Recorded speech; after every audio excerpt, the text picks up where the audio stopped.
Bom dia, pessoal. Estamos aqui mais uma semana abençoada por Deus. Espero que todos estejam bem, todo mundo se cuidando, né? Tomando as devidas precauções. Espero que estejam estudando também para não perder os ritmos das aulas, né? Eu sei que vocês estão com uma carga de informações, né? Muitos problemas relacionados a essa pandemia, ao fato de você estar em casa sem ter muita liberdade, né? Então, mas temos que superar tudo isso, né? Então, vamos transformar essas dificuldades em algo positivo. Então, o positivo de hoje será a aula do professor Felipe, aula de redação, né? Mais um tema importantíssimo. O professor Felipe preparou uma aula com muito carinho para todos vocês. Espero que aproveitem como aproveitaram as outras aulas. Se tiver perguntas, façam essas perguntas. Não fique com a pergunta para você tirar essa dúvida depois. O momento é esse, nós estamos ao vivo. Né? Posteriormente, se você for rever o vídeo, você não vai ter a oportunidade de tirar essa dúvida que você tem agora. Né? Faça as perguntas. Então, o professor Felipe vai dar início à aula. Aproveitem, né? Interajam, participem e façam as anotaçõezinhas. Lembrando, né? É interessante que você tenha montado aquele seu ambiente de estudos. Os professores já falaram aqui e é importante a gente reforçar. O ambiente de estudo ele é fundamental para que você se sinta estudando. Não está em casa, relaxado, todo jogado, não. Então, monte aquele seu ambiente e vamos à nossa aula. Professor Felipe, seja bem-vindo. Agradecer a presença das meninas mais uma vez e vamos para a nossa aula. Valeu, pessoal. Olá, pessoal. Som, tudo ok? Podemos começar? Então, bom dia. Meu nome é Felipe Moura, tá? Eu sou professor da escola Plínio Lemos, em Puxinanã. Gostaria, inclusive, de mandar um abraço a todos que estão assistindo agora, né? Não somente a eles, mas também a todos das outras escolas que eu passei, os meus ex-alunos que estão acompanhando também. Um grande abraço. E hoje nós vamos ter uma aula especial, tá? Uma aula sobre um conteúdo que é muito importante para vocês e que tanta gente se preocupa, não é? Que é a redação, mas hoje a gente vai descobrir que redação não é um bicho de sete cabeças, tá? Que na verdade é um conteúdo bem simples e vocês vão tirar esse conteúdo de letra no Enem, né? Então, nós iremos começar, gente, do básico, certo? Eu sei que muitos aqui já têm esse embasamento, esse conhecimento, mas eu vou começar bem do básico para que ninguém tenha dificuldade e até os alunos que têm as dúvidas mais primárias possam ser resolvidas, tá?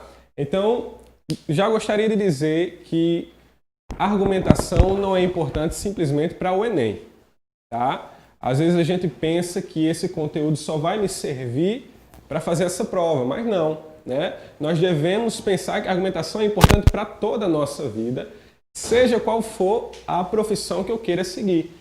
Por exemplo, vou citar aqui um exemplo. Um vendedor ele não viveria sem a argumentação. Né? Então é importantíssimo a gente dar valor a esse conteúdo, não somente para a prova. E dois avisos antes de começar, em relação a essa redação, é que para fazer uma boa redação do Enem, qual é o ponto que eu julgo ser o principal de todos? É estar relaxado, estar tranquilo. Isso é fundamental para que a gente aprenda e para que a gente transmita o nosso conhecimento como acontece no Enem. Né? Então, eu gostaria que vocês também estivessem bem relaxados agora e buscassem anotar todas as dicas que eu for dando por aqui nessa aula, tá certo? Escrevendo perguntas, mandando para a gente aqui, porque à medida que a aula for rolando, eu vou também respondendo essas perguntas, tá certo? Enfim, outra dica que eu posso dar aqui antes de começar é em relação a planos textuais, tá, gente? É muito importante que além de você estar tranquilo para fazer a redação, você tenha em mente que é preciso planejar o meu texto antes de escrevê-lo. Né? Eu não posso simplesmente deixar com que as coisas fluam no improviso. Né? Eu preciso me preparar antes para que eu tenha um texto bom. Então, infelizmente, a gente não vai ter tempo aqui de explicar como é que se monta um plano textual, por exemplo. Mas isso aí você pode, por exemplo, pedir ao seu professor de língua portuguesa da sua escola para que ele lhe dê um modelo de plano textual que possa facilitar, né, a escrita dos seus textos e que flua melhor os seus textos. Então, planejamento é necessário demais, gente. Ninguém é um Chico Xavier que baixa a cabeça e sai as ideias no papel da melhor forma possível. Não é assim, né? A gente precisa planejar bem e ir escrevendo tudo, as ideias todas filtradas, né? Mas enfim, vamos começar agora a nossa aula de fato, partindo do básico, tá certo? Que é a questão da estrutura, né? A gente sabe que uma redação ela possui introdução, desenvolvimento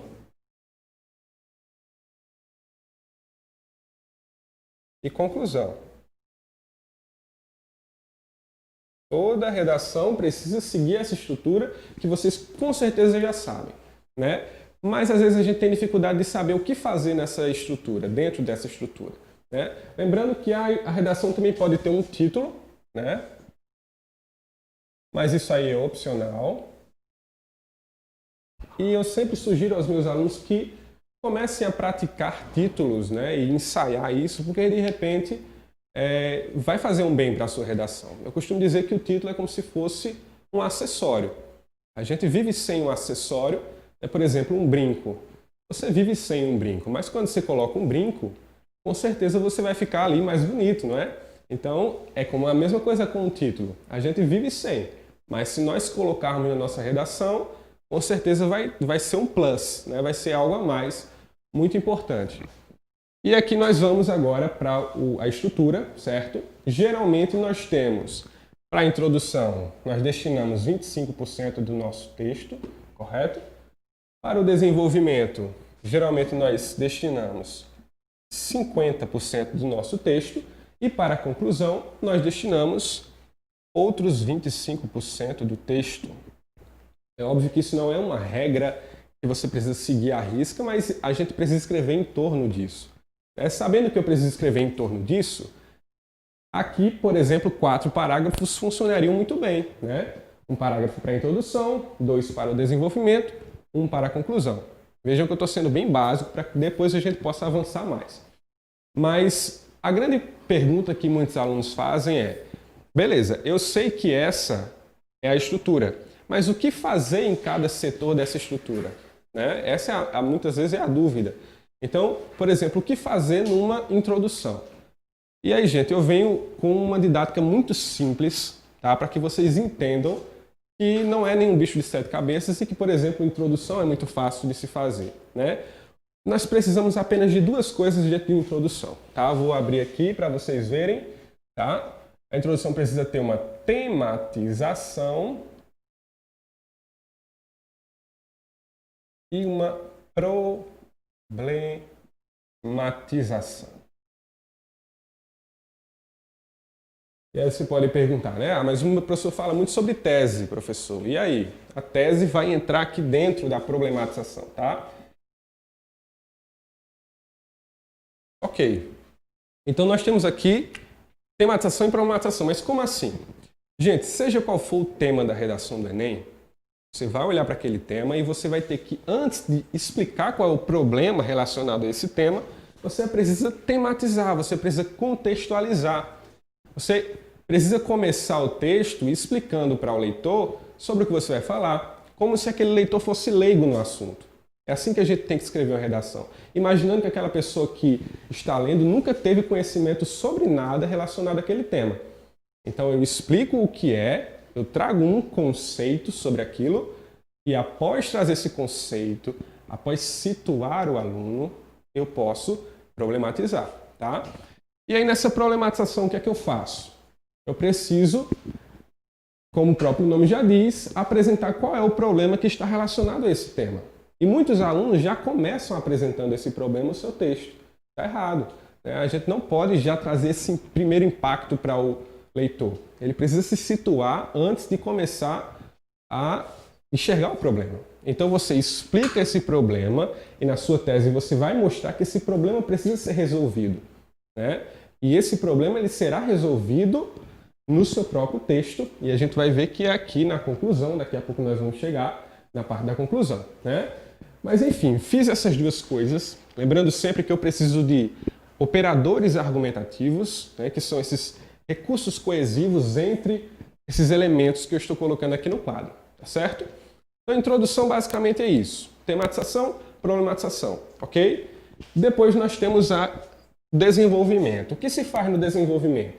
Eu vou ser bem simples aqui, porque a gente vai ter uma aula hoje ainda só sobre tipo de argumentos, e aí vocês vão se situar melhor. Mas no desenvolvimento a gente traz os argumentos. Tá?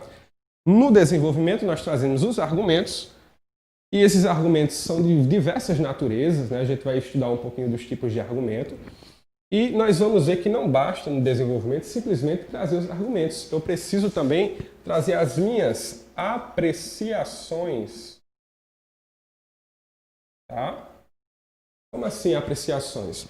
Eu trago uma informação e eu complemento essa informação com a minha apreciação diante dela, com a minha opinião, fazendo uma ponte entre a informação e o tema. Tá? Por exemplo, quando um autor renomado, você usa uma citação dele, ele não falou exatamente sobre aquele tema quando ele escreveu aquele texto, mas você vai fazer essa ponte através da sua apreciação, ligando o tema da redação à citação que você está usando, por exemplo.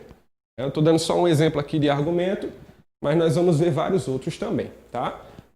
E para finalizar aqui na estrutura, nós temos a conclusão, e essa aqui é a parte que eu mais gosto de explicar, porque a maioria dos alunos tem dificuldade nessa parte da conclusão, né? Já foram feitas pesquisas, né, sobre as maiores dificuldades das competências do Enem e foi sempre visto que a conclusão é onde os alunos têm mais dificuldade.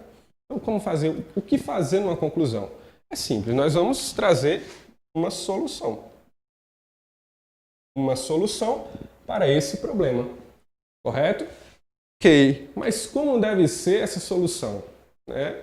Com certeza não é de qualquer jeito que a gente vai propor essa solução.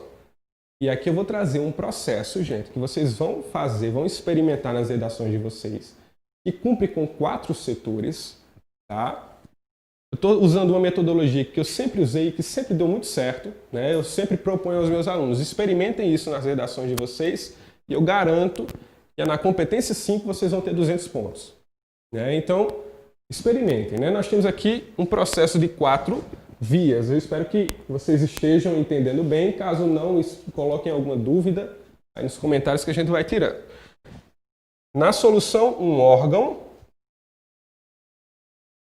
ele vai mover alguns agentes. Tá? Esses agentes vão realizar uma determinada ação. Okay? Com um determinado objetivo. Correto? Um órgão move agentes a realizar uma ação com um determinado objetivo. Como deve ser esse órgão? O órgão pode ser uma instituição pública ou até mesmo privada, né? Um órgão público ou privado, que você vai exemplificar qual é, mas assim, eu geralmente aconselho que vocês usem os ministérios, por exemplo, né? As secretarias municipais, as secretarias estaduais, porque geralmente os órgãos públicos eles têm mais capacidade de resolver esses problemas. Então, citou o órgão, que pode ser governamental ou não, como eu já falei, você vai citar quais são os agentes que esse órgão irá mover. E esses agentes, pessoal, são indivíduos. Tá? Indivíduos que vão ser movidos por esse órgão. Por exemplo, se eu cito aqui como órgão o Ministério da Educação, eu posso citar como agentes os professores. Afinal de contas, os professores estão encarregados, vamos dizer assim, pelo Ministério da Educação. Agora, eu não posso colocar como órgão o Ministério da Saúde e colocar como agentes os professores. Perceba que eles não estão sob a mesma demanda. Né? Então, eu preciso conectar uma coisa a outra. E caso eu queira fazer parcerias, quando eu colocar o órgão, eu preciso que essas parcerias elas tenham a mesma hierarquia, vamos dizer assim. Eu não posso fazer uma parceria, por exemplo, entre uma secretaria de educação e o governo.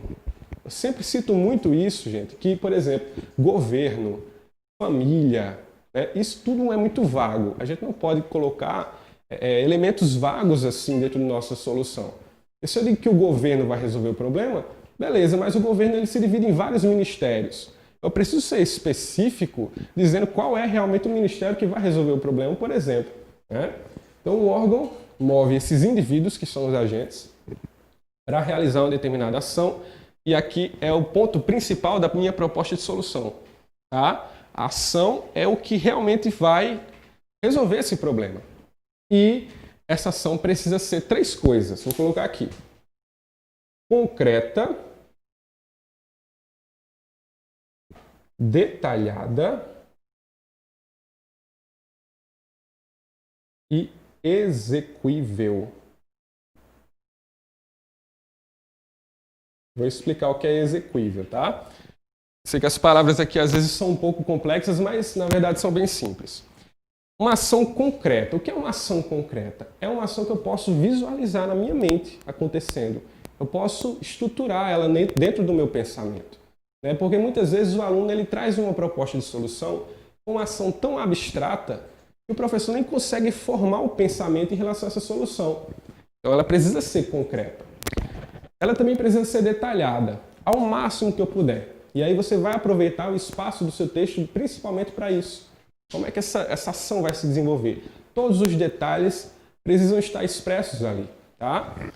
E execuível é aquilo que dá para ser feito, aquilo que se pode fazer. Não adianta eu pensar também numa proposta de solução extremamente mirabolante que na prática não vai conseguir acontecer. Então ela precisa ser execuível, ela precisa estar apta a acontecer. Tá? E por fim, um objetivo final. Né? O objetivo final de tudo isso, qual é? Geralmente os alunos sempre lembram dessa parte, né? Então a gente tem que focar também. Depois que eu mostrei a minha ação, eu digo qual é o objetivo dessa minha ação, qual é o quadro final de tudo isso, né? Em que tudo isso vai corroborar, vamos dizer assim. Né?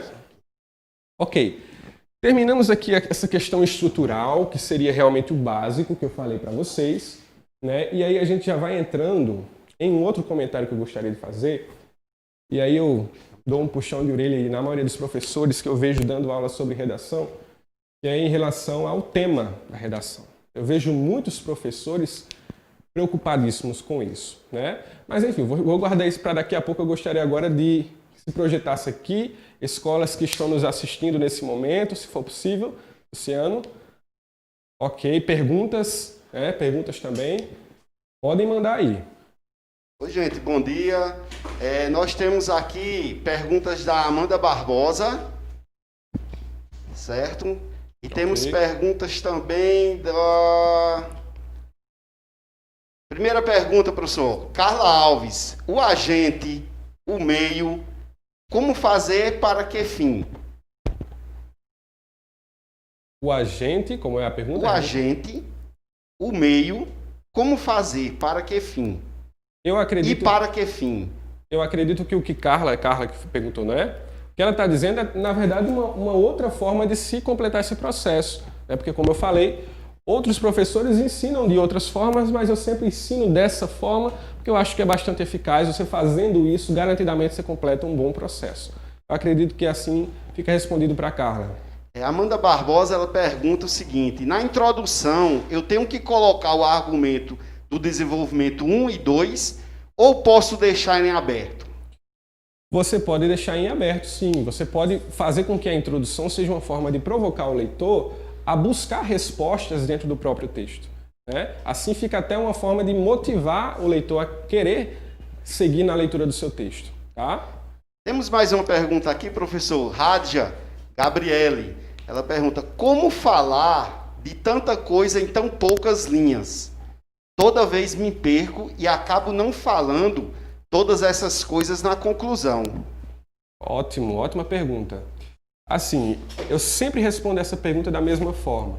É fazendo um planejamento, um plano textual. Como se fosse uma espécie de fichamento das ideias que eu vou colocar no meu texto. Porque muitas vezes esse pouco espaço que nós temos parte de um excesso de ideias que você quer colocar todas elas no texto. Eu preciso selecionar aquilo que vai para o meu texto. Nem todas as ideias que eu tenho são as melhores possíveis. Então é preciso filtrar um pouquinho também.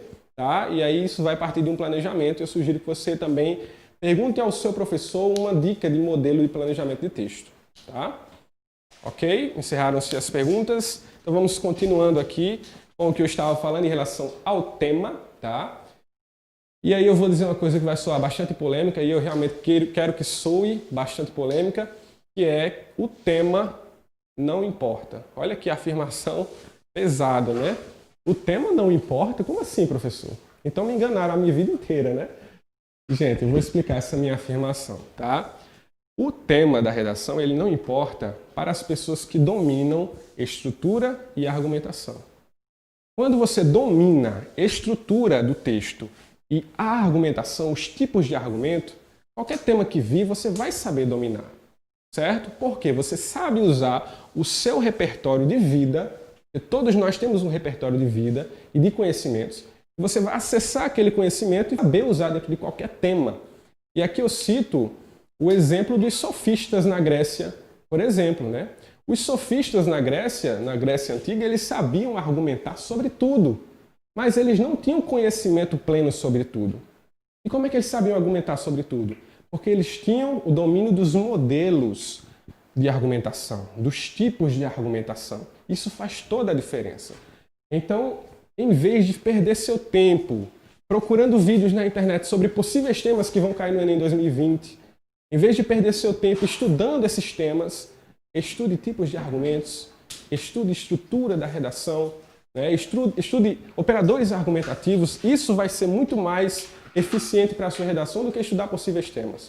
Você pode estar perdendo seu tempo com esse estudo aí, tá? Então, é óbvio que é bom a gente fazer leituras diversas, porque a gente vai aumentando o nosso repertório, mas confie no repertório que vocês têm também, tá? Não sejam preocupados demais com o tema, porque todo ano é a mesma coisa.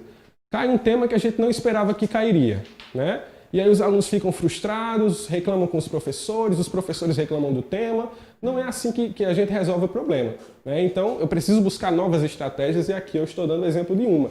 Eu vou aqui colocar um slide, eu trouxe um meme que é sobre isso, né? Vou passar aqui para vocês. Está projetando? Ok, nesse meme aí, né, eu achei na internet, diz assim, o personagem diz, vou me lascar no Enem, nesse Enem. E ele recebe a prova e diz assim, vou ver logo o tema da redação. E está lá o tema, memes e o futuro. Olha que tema interessante, né? E aí ele dá uma risada, porque ele se garante nesse tema de memes, né? E no último quadrinho a gente vê ele contando para os netos, olha só. E foi assim que eu entrei na Faculdade de Astrofísica Nuclear Medicinal da NASA. E a netinha dele fala assim, vovô, você é top. Olha só, será que é assim mesmo que funciona, gente? É por isso que eu trago esse questionamento. Será que se caísse o tema memes na redação, todo mundo ia se dar bem? É óbvio que não, tá? Porque o segredo não está no domínio sobre o tema. O segredo está em saber argumentar, saber estruturar o meu pensamento, selecionar as minhas ideias. Então, vamos pensar sempre nisso e se preocupar menos com temas, tá certo? E aqui eu vou seguir, certo? Para o próximo slide, onde nós vamos entrar nesse tema aí, que eu acho fundamental e que todo aluno precisa saber, certo? Seria o termômetro da redação, entre aspas, que são as 5 competências do Enem. Aqui nós vamos aprender quais são os critérios que os avaliadores do Enem usam para colocar a nota na redação de vocês. Quais são os critérios? Como é que ele atribui essa nota? Nós vamos descobrir hoje. Eu tenho muitos amigos que corrigem redações do Enem e eles sempre usam estratégias assim, né? E aqui nós vamos ver como se fosse um termômetro, até para que você fique testando nas suas redações e não dependa sempre de um professor de português para corrigir uma redação. Você mesmo pode identificar já as suas fraquezas e as suas virtudes. Obviamente que um professor de português faria isso muito melhor, né? Porque ele foi preparado para isso. Mas nem sempre a gente conta com um professor de português. Então, a gente precisa conhecer esses critérios mais a fundo, né? Primeira competência, tá aí. Demonstrar domínio da norma culta da língua portuguesa, certo? Que diz respeito, no caso, a principalmente ortografia e gramática, certo? E muitos alunos têm dificuldade nisso, né? E às vezes os alunos têm dificuldade nisso e me perguntam, professor, eu tenho problemas em relação à ortografia e gramática, como é que eu resolvo isso? Só tem uma forma, que é lendo, tá? Infelizmente, a gente percebe que algumas pessoas têm mais capacidade de compreender a forma, a ortografia, né? Tem mais facilidade com ortografia e já nasceu praticamente com isso. Outras pessoas têm mais dificuldade, vão conseguindo assimilar as palavras mais lentamente. Mas essa evolução depende exclusivamente da sua quantidade de leitura. E quanto mais você lê, melhor você vai escrever. Isso aí é o que eu posso afirmar para vocês. Então, cada competência nós sabemos que vale 200 pontos. São 5 competências, cada uma valendo 200 pontos para somar a nota 1000 que nós buscamos. Você recebe 0 pontos na primeira competência se você não conhece a norma culta da língua portuguesa. Ou seja, se você escreve com gírias, por exemplo, isso vai fazer mal para a sua redação, você vai ficar com 0 pontos na primeira competência. 40 pontos é quando você tem um domínio precário dessa norma culta, ou seja, você ainda demonstra muita informalidade no seu texto e os desvios são frequentes e diversos. O que seriam desvios frequentes e diversos em relação à ortografia e gramática? Por exemplo, minha redação tem 30 linhas. Cada linha tem um erro de ortografia. São desvios frequentes e diversos. Você vai ficar com 40 pontos desses 200 da primeira competência. 80 pontos quando eu tenho domínio insuficiente e tenho muitos desvios. Perceba que com a evolução dos pontos, os erros vão sumindo. Os erros de ortografia vão sumindo. Depois você tem 120 com o domínio médio, 160 com um bom domínio, poucos desvios, e 200 pontos. Para que eu tenha 200 pontos na primeira competência, eu preciso ser perfeito na ortografia, eu não posso errar nem sequer uma vez. Não, não é bem assim. Veja só o que diz ali. Domínio excelente, desvios são aceitos como exceção e sem reincidência. Ou seja, eu até posso errar 1, 2, até no máximo ali 3 vezes, mas o meu erro ele não pode ser reincidente. Por exemplo, se eu erro 2 vírgulas, o meu erro já é reincidente. É o mesmo erro 2 vezes e aí eu já não posso receber esses 200 pontos. A minha redação inteira, errei 2 vírgulas, já perco ali alguma pontuação da primeira competência, né? E se eu tiver 3 erros, esses 3 erros, por exemplo, for um acento, uma aspas que eu não coloquei e um hífen que eu esqueci. São 3 erros diferentes, então são erros por exceção. Segui até o máximo da quantidade de erros que eu posso, mas consegui alcançar os 200 pontos, tá? Então fiquem atentos a isso. Competência 2. Compreender a proposta de redação e aplicar conceitos das várias áreas do conhecimento para desenvolver o tema dentro dos limites estruturais do texto dissertativo argumentativo. Então tem 3 coisas aí nesse título que a gente viu aí. Compreender a proposta de redação é um deles. Usar conceitos das várias áreas de conhecimento, e isso nós vamos ver quando nós estudarmos os tipos de argumento. E nós temos aí também os limites estruturais do texto dissertativo argumentativo. Gente, eu tenho um material, certo? Sobre tipos de argumentos, sobre as competências, sobre operadores argumentativos. É um material bem completo só sobre redação do Enem e literatura também. É uma apostila que eu mesmo desenvolvi e que eu posso disponibilizar para vocês, né? Não irão cometer. Vocês estão interessados aqui, já estão assistindo a aula e isso é muito raro de acontecer. 40 pontos. Quando eu tangencio o tema, ou seja, eu não fugi, mas eu fiquei desviando ali do tema o tempo inteiro. E eu tenho traços de outros tipos textuais. Né? Por exemplo, quando o texto não tem parágrafos, ele tem traços de outros tipos textuais que não o texto dissertativo argumentativo. Né? 80 pontos é quando eu copio do texto de apoio ou não possui introdução, desenvolvimento e conclusão, que é a estrutura, né, do texto dissertativo argumentativo. Gente, copiar dos textos de apoio. Eu gostaria de fazer um destaque para isso, porque nós temos aí esse erro muito comum, né? E alguns alunos se perguntam qual deve ser a minha relação com os textos de apoio. Os textos de apoio eles também são chamados de textos motivadores.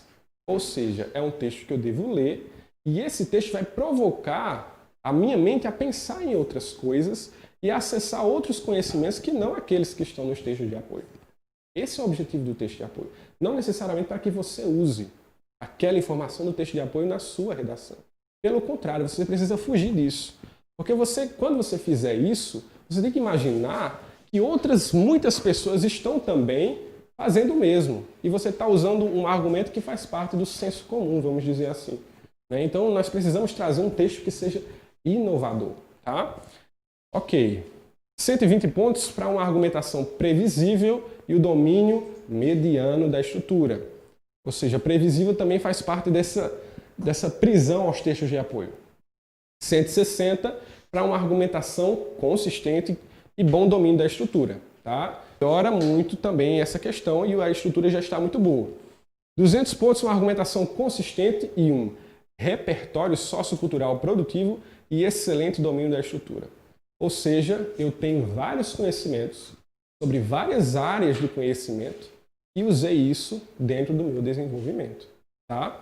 Muito importante essa competência. Né? Eu vou avançando aqui, o nosso tempo já está indo embora, né? Mas vamos para a competência 3. Selecionar, relacionar, organizar e interpretar informações, fatos, opiniões e argumentos em defesa de um ponto de vista. Essa competência também diz respeito muito ao desenvolvimento do seu texto. E nós temos aí 0 pontos quando o que você está falando no seu texto tem nada a ver com o tema, então você tem 0 pontos. 40 pontos é quando essas informações que você traz ao tema são pouco relacionadas ao tema, né? E acaba não defendendo o seu ponto de vista de tão pouco relacionadas que elas são, né, ao tema. 80 pontos é quando elas têm 2 errinhos clássicos aí. Ou elas são apresentadas de forma contraditória, ou elas são de forma desorganizada.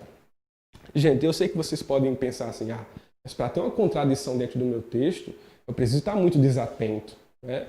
E não é bem assim. Muitos alunos acabam cometendo isso sem perceber. Se eu ganhasse R$1 a cada redação que eu corrijo e tem uma contradição ali, hoje eu estava milionário, né? Então vamos estar bem atentos a esse problema da contradição dentro do texto. Você dizer uma coisa, depois de dizer o que você disse. 120 pontos, informações e opiniões relacionadas ao tema, mas limitadas aos textos de apoio. Perceba como é problemático se limitar ao texto de apoio e como fica emperrado a sua avaliação ali na competência 2 e 3. Você só avança até um certo ponto. Você não avança mais do que aquilo por estar muito apegado aos textos de apoio. Então, sejam inovadores. 160 pontos.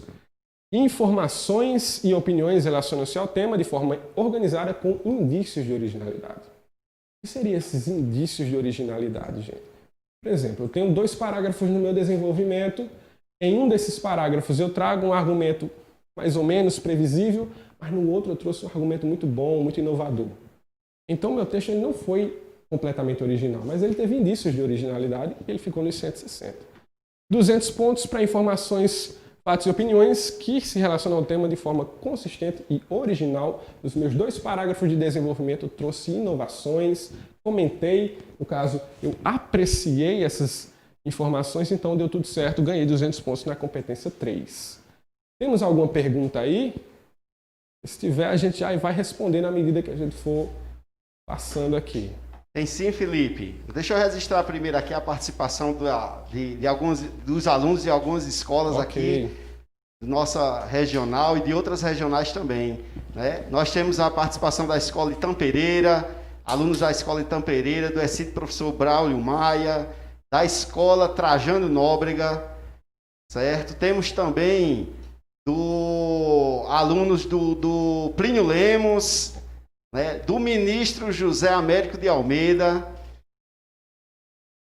certo? E depois a gente temos também de Aroeiras, né? A Escola Manuel Arcanjo, deputado Carlos Pessoa Filho, de Aroeiras. Ótimo. Temos também participação de alunos da Escola de Solidade, do ECIT Dr. Trajano Nóbrega de Solidade, não é? E vamos lá, nós temos aqui uma pergunta do aluno Pedro, João Pedro Santos. Ele pergunta o seguinte: eu posso fazer uma argumentação abordando pontos positivos e negativos sem me contrariar, professor? Isso é o chamado contra-argumento. É quando a gente apresenta 2 pontos de vista e mostra que, mesmo havendo 2 pontos de vista, o nosso vai estar correto por alguma razão que você vai explicar. É uma ótima forma de argumentar. Se a gente tiver tempo, a gente vai passar por ele nos tipos de argumento. Temos também alunos da escola Humberto Lucena, do Nezinha Cunha Lima. E temos outra pergunta aqui, professor. Da aluna Amanda.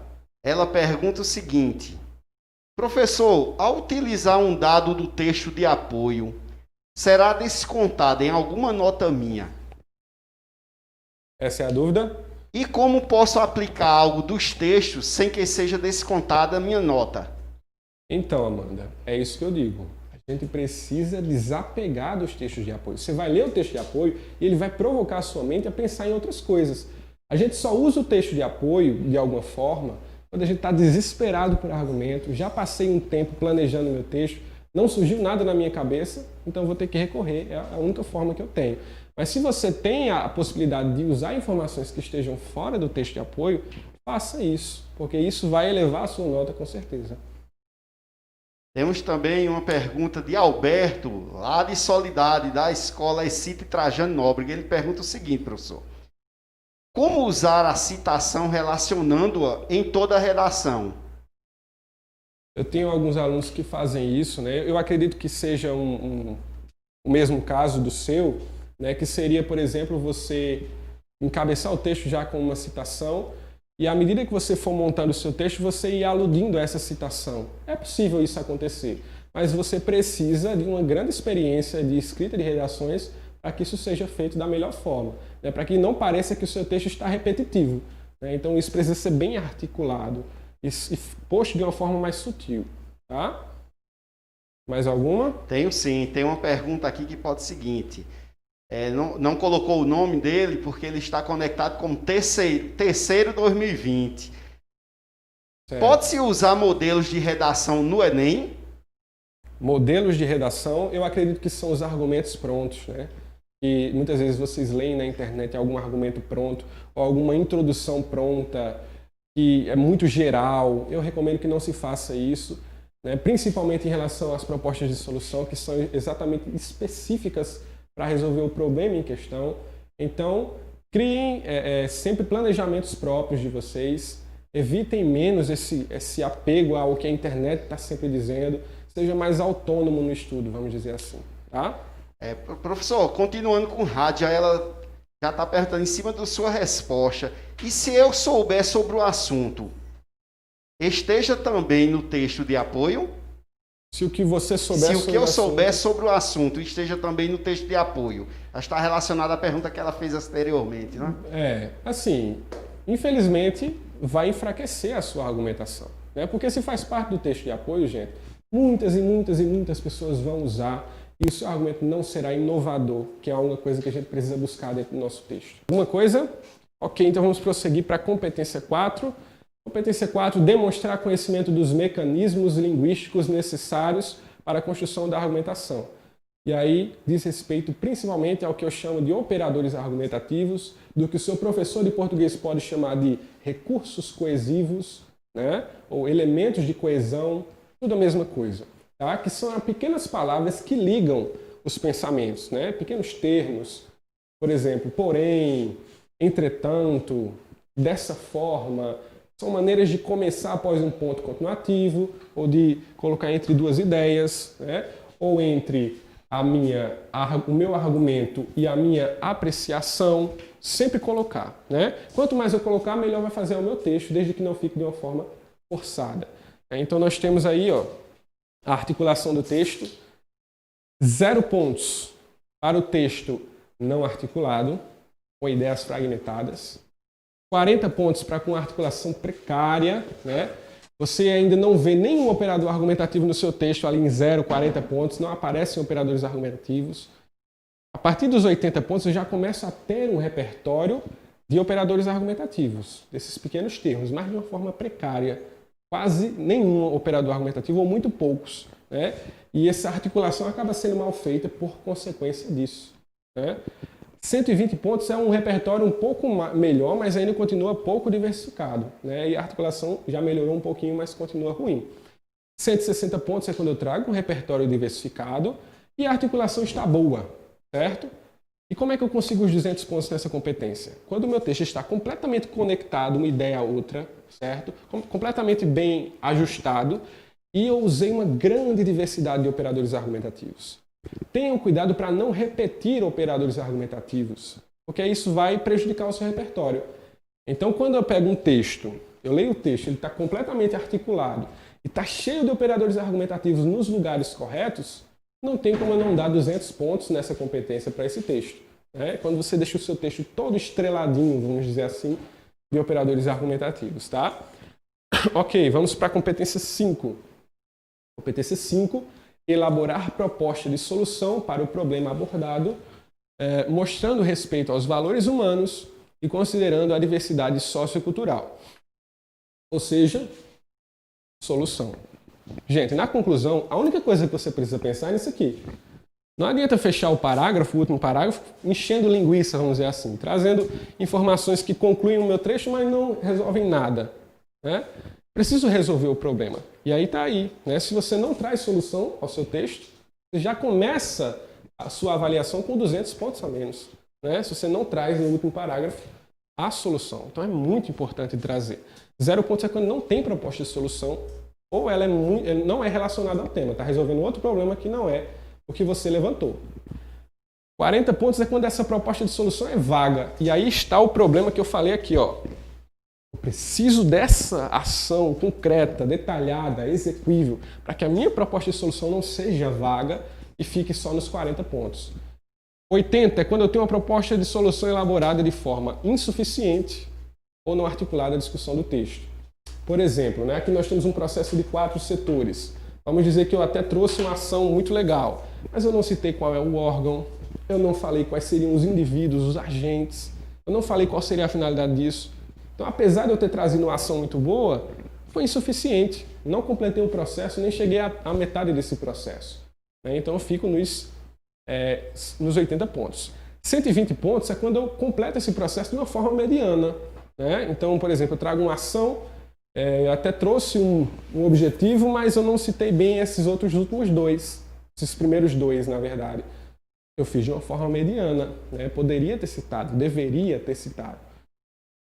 160 pontos é uma proposta de solução bem elaborada, articulada ao tema e à discussão do texto. Então, você está quase completando esse processo aqui. Faltou um detalhe ou outro da sua ação, por exemplo. Ou você, enfim, não especificou bem quem seriam os agentes, você colocou de uma forma muito geral. Né? Então, alguns probleminhas que são detalhes que deixam com 160 pontos na competência 5. E para que eu complete os 200, basta que eu faça isso. E tenha uma boa ideia. Né? Porque também não adianta eu fazer esse processo aqui com ideia ruim.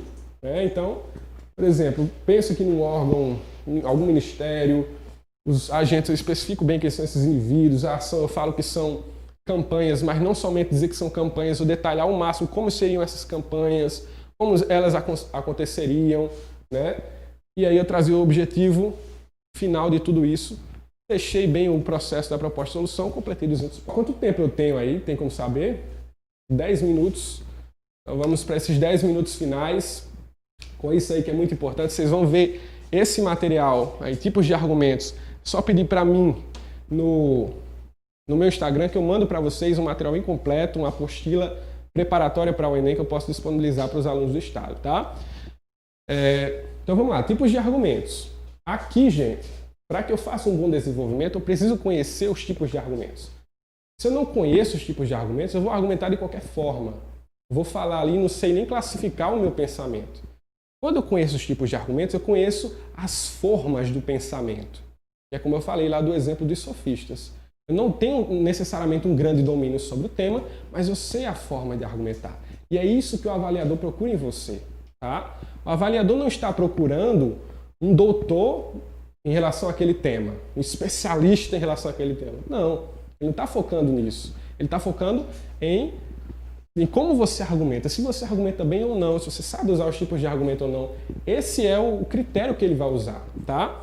Então, aí tem o primeiro e o mais comum dos tipos de argumento, que é o argumento de autoridade. Tá? E aí vamos ler, né? É uma maneira de aproveitar o reconhecimento de alguém no assunto em questão. Podem ser citações diretas ou indiretas de frases de políticos, filósofos, artistas, cientistas, etc. Ou seja, grandes autoridades, né? Eu uso o discurso dessas pessoas para confirmar minha argumentação. Tá? Ou seja, para dar um embasamento. E aí eu trago essa informação e eu complemento com a minha apreciação diante dessa informação, trazendo um elemento coesivo entre os dois, e aí eu fecho um parágrafo, por exemplo, trazendo esse processo. Olha que bom que vai ficar. Então, trazendo o argumento de autoridade, você pode fazer isso. Mas muitos estudantes pensam que só existe essa... E aí é que está o problema. Decoram citações prontas na internet de autores famosos e querem encaixar isso em todo lugar. Seja mais diversificado. Não tenha medo de testar. Você só não pode testar lá na hora do Enem, mas aproveitem os professores de português para ir testando esses argumentos. Eu trouxe aí um exemplo de argumento de autoridade, tá? Eu não vou ler todo, porque a gente tem pouco tempo. Você pode tirar um print da sua tela desses exemplos, tá? Estou exemplificando todos os argumentos para que fique bem claro na mente de vocês como é que funciona. E aí temos, segundo o antropólogo Kabengele Munanga, do Museu de Antropologia da USP. Então, ele traz o pensamento dele ali e ele conecta com a citação de um antropólogo, certo? Não trouxe só a citação do antropólogo e não trouxe só o pensamento dele. Uma coisa se completa a outra, tá? Então é muito importante fazer essa conexão. E aí temos um exemplo de argumento de autoridade, ok? Próximo argumento, argumento de alusão histórica. O que seria isso? Remontar a contextos históricos de acontecimentos passados importantes que fundamentam, através da experiência, o seu ponto de vista. Ou seja, uma coisa que aconteceu pode acontecer de novo. Então eu remonto a história para dizer, temos um exemplo disso. Então, seria situar, por exemplo, a ditadura militar, a Segunda Guerra Mundial, grandes eventos que aconteceram que podem nos trazer alguma perspectiva negativa ou positiva para o futuro. Tá? E aí tem um exemplo, mais uma vez eu não vou ter tempo de ler, mas é um exemplo que é sobre o tema intolerância religiosa, e nesse exemplo o autor do texto utiliza os tribunais do Santo Ofício, que é a famosa Inquisição que aconteceu na Idade Média, ou seja, eu remontei ao período da Idade Média para confirmar aquilo que eu estou falando ali na minha argumentação. Tá? E você vai ver que ele fez o processo da mesma forma que o outro fez, trazendo a opinião dele e também a argumentação por alusão histórica. Tá? Próximo argumento, já foi perguntado aqui sobre esse argumento, que eu falei até que é o contra-argumento, que é o argumento de retorção. Existem essas duas formas de dizer contra-argumento ou argumento de retorção seria a mesma coisa. O que seria isso? Trata-se de uma prevenção contra uma possível contestação e o autor imagina os argumentos que o interlocutor poderia utilizar em oposição à sua opinião e já põe-se a destruí-los através de novos argumentos. Ou seja, existem contestações clássicas, gente. Você está escrevendo o seu texto, aí você para pensar. Eu estou falando isso aqui, mas pode ser que o leitor do texto conteste dessa forma aqui. Então você já se adianta e traz a solução dessa contestação. Ele não vai poder ter esse argumento porque eu já derrubei. Tá? Isso é uma forma muito inteligente. Os políticos, principalmente, usam isso em debates televisivos, que é a questão de contra-argumentar. Argumento de retorção. E aí você vê um exemplo, esse aqui eu gostaria de ler, olha só. Na maioria dos casos, as jovens mães conseguem ter sucesso na prática do aborto. Tema aborto. A maioria das vezes, as mães conseguem ter sucesso no aborto. Ou seja, eu estou trazendo o contra-argumento, mas eu já vou derrubar. No entanto, essa prática pode ser muito perigosa e devemos lembrar que não é permitido por lei. Assim, a melhor maneira de evitar o aborto é utilizar métodos anticoncepcionais confiáveis. Ou seja, eu trouxe, como já foi perguntado aqui, 2 pontos de vista e mostrei por que o meu está certo. É o argumento de retorção, o contra-argumento. Próximo, argumento de provas concretas. Dados estatísticos, índices, fatos, resultados de enquete que confirmam o meu posicionamento. Tá? Não é simplesmente a minha opinião. Está aqui uma pesquisa do Ibope, está aqui uma pesquisa do Datafolha, que confirma o que eu estou falando. Com certeza o Datafolha tem mais credibilidade do que apenas a minha fala. É uma forma de confirmar o posicionamento. Então, um dado do IBGE, que foi citado numa redação, e que mostra um exemplo de argumento de provas concretas. Podem tirar o print da tela nesses exemplos de argumento, tá? Que a gente vai acelerando aqui. Argumento de comparação. Apresentam-se 2 realidades diferentes, contrastando ou estabelecendo as semelhanças entre as duas. Gente, sempre o tema do Enem ele está relacionado ao Brasil, correto? Então eu posso comparar a realidade do Brasil com países mais desenvolvidos ou menos desenvolvidos, dependendo do que eu quero chegar. Por exemplo, se eu comparo o Brasil à Suécia, que é um país desenvolvido, com certeza A realidade da Suécia em relação àquele problema vai ser provavelmente melhor do que a realidade do Brasil em relação a esse problema. Né? Então, é um argumento de comparação muito bom a se fazer. Né? Então, saber esses países desenvolvidos é bom para vocês na hora desse argumento. Aí nós temos um exemplo, né, onde o Brasil é comparado à Inglaterra e ao Canadá sobre a exposição das crianças ao sexo e à violência na televisão. Né? Vocês tirem aí o print da tela, nós vamos adiantando para ganhar um pouquinho. Argumento de presença. Esse é o meu preferido. E eu diria que só os alunos mais ousados usam esse argumento, tá? Porque ele não é comum, certo? A tese a ser defendida ilustra-se por uma história, lenda ou parábola que envolva a atenção do leitor e o faça entender sua aplicabilidade. A parábola, por exemplo, que está sendo citada aí, é uma das formas mais interessantes de convencer alguém. Vocês lembram quem fazia isso? Jesus Cristo, né? O que mais tem na Bíblia são parábolas. E o que é a parábola? É um movimento, né? Isso aí vocês estudam em matemática, que dá é arredondado, assim, né? Que faz uma volta. Então, o leitor do seu texto ele acaba chegando à sua conclusão não de uma forma direta, mas ele vai sendo envolvido por aquela história que você está contando e quando ele menos percebe, ele está concordando com você, através de uma parábola. Era isso que Jesus Cristo fazia com os fariseus, por exemplo. Então, eu posso fazer isso dentro de uma redação, professor? Posso. E eu devo testar isso muitas vezes antes de fazer isso. Né? Então, é uma forma de fazer com que o leitor do meu texto concorde comigo e é bom logo de cara no início do desenvolvimento, por exemplo. Tá? Fecho a minha aula aqui. Né? Eu tenho tempo para alguma dúvida aí ser tirada. Luciana. Aí, Felipe, vamos registrar aqui também a presença de alunos da escola Major Veneziano Vital do Rego, não é? E tem uma pergunta aqui da Amanda. Professor, em relação a séries e filmes na redação, como aplicá-los de forma correta? É uma ótima forma de argumentar, né? Até porque faz parte do conhecimento da maioria de vocês, eu acredito, né? Que tem séries preferidas, né? Eu preciso citar o exemplo da série, né? Situar que série é essa, o máximo de informações que eu puder esclarecer sobre essa série e dizer o que é que essa série, o que é que esse exemplo da série tem a ver com a série e dizer o que é que essa série, o que é que esse exemplo da série tem a ver com o tema, tá? Ok? Beleza. Encerramos aqui.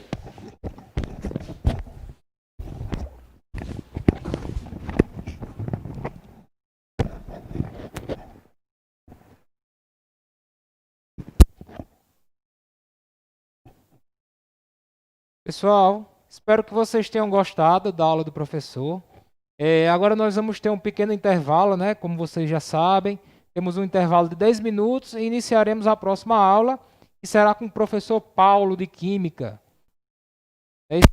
Que todos participem, vá ao banheiro, beba sua água, faça as suas anotações aí das explicações do professor. Professor, muito obrigado pela participação, né? Foi de grande proveito para todos nós. Aprendemos bastante com essa aula de redação, argumentar, ver os pontos e etc. Então, a gente volta daqui a pouquinho, certo? 10 minutinhos, beba água, volte, pegue lá seu material e daqui a pouco a gente